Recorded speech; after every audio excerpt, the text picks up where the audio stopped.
ఓం నమో భగవతే శ్రీరమణాయ. కాశీనా మరణం అనే విషయం ఇప్పుడు మనం మాట్లాడుకుందాం. కాశీలోకి వెళితే అక్కడ మరణిస్తే మోక్షం వస్తుంది అని అంటారు. అది ఏ విధంగా వస్తుందని మనం ఇప్పుడు తెలుసుకుందాం. మనము కాశీకి వెళ్ళాలంటే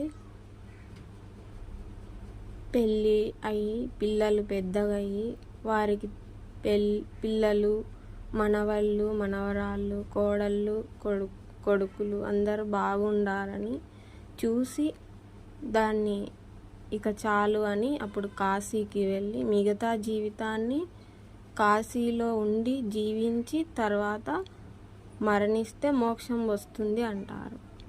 అయితే కాశీకి వెళ్ళినంత మాత్రాన అక్కడ మరణించినంత మాత్రాన మోక్షం వస్తుందా? అది సాధ్యం కాదు. అక్కడికి వెళ్ళిన తర్వాత కూడా కొడుకులు ఎలా ఉన్నారు, కోడళ్ళు ఎలా ఉన్నారు, పిల్లలు ఎలా ఉన్నారు, మనవళ్ళు ఎలా ఉన్నారు అని ఇలాంటి ఆలోచనలతోనే ఉంటే కాశీకి వెళ్ళినా కూడా ఇంటి దగ్గర ఉన్నట్లే ఉంటుంది. అయితే కాశీకి వెళ్ళిన ఫలితాన్ని ఎలా మనం తెలుసుకోవాలి? అయితే అక్కడ కాశీలో మనం ఉన్నా కూడా కాశీలో మనం లేము. మనలో ఇంటి విషయాలన్నీ ఉన్నాయి. మనము కాశీకి వెళ్ళినప్పుడు ఆ విషయాలన్నీ త్యజించడానికే మనం అక్కడికి వెళ్తాము. అక్కడికి వెళ్ళినప్పుడు ఆ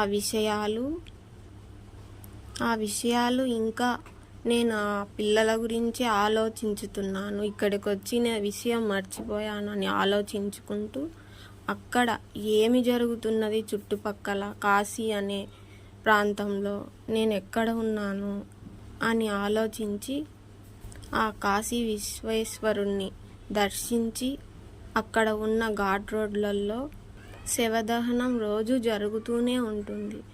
వాటిని చూస్తూ తెలుసుకోవాలి మనం. రోజు ఇన్ని శవాలు దహనం అవుతున్నాయా? ఇలా ఎందుకు జరుగుతుంది? ఇలా జరుగుతున్నది కదా, ఒక ఆలోచన అయితే రావాలి.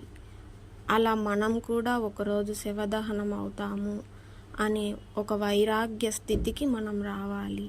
ఇలా ప్రతిరోజు ఒక శవము కాలుతూనే ఉంటే ఎన్నో శవాలు అయితే కాలుతూనే ఉంటాయి.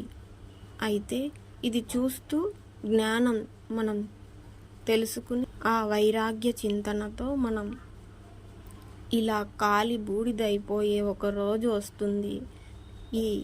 ఈ దేహం పైన మనం ఇంత వ్యామోహాలు పెట్టుకున్నాము అని మనం ఆలోచించుకుంటే, అది మనం జీర్ణించుకుంటే మనలో వచ్చే ఆ వైరాగ్య స్థితి కాశీలో ఉన్న మరణం.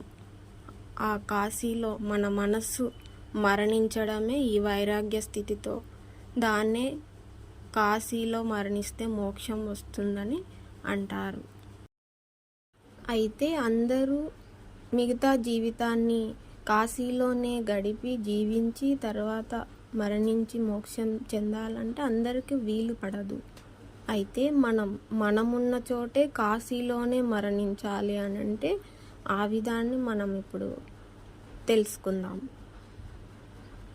అయితే ఇక్కడ విషయం, కాశీలోకి వెళ్ళినప్పుడు ఇంటి విషయాలన్నీ మనలోనే ఉంటే, మన మనసులోనే ఉంటే అప్పుడు కాశీలో మరణించినా కూడా ఇంటి దగ్గర మరణించినట్టే వస్తుంది. అయితే ఇప్పుడు మన ఊరిలో మన ఇంటిలో ఉన్నప్పుడు సంసారంలోనే ఉంటూ ఆ సంసారం మనలో లేకుండా చేసుకుంటే మన మనసులో ఏ ఆలోచన లేకుండా ప్రశాంతంగా ఉండి మరణించినా కూడా అది కాశీ మరణమే అవుతుంది. ఇక్కడ మనం తెలుసుకోవాల్సింది, కాశీలో మరణించిన ఇంటి దగ్గర మరణించిన ఒక్కటేనని మనం తెలుసుకోవాలి.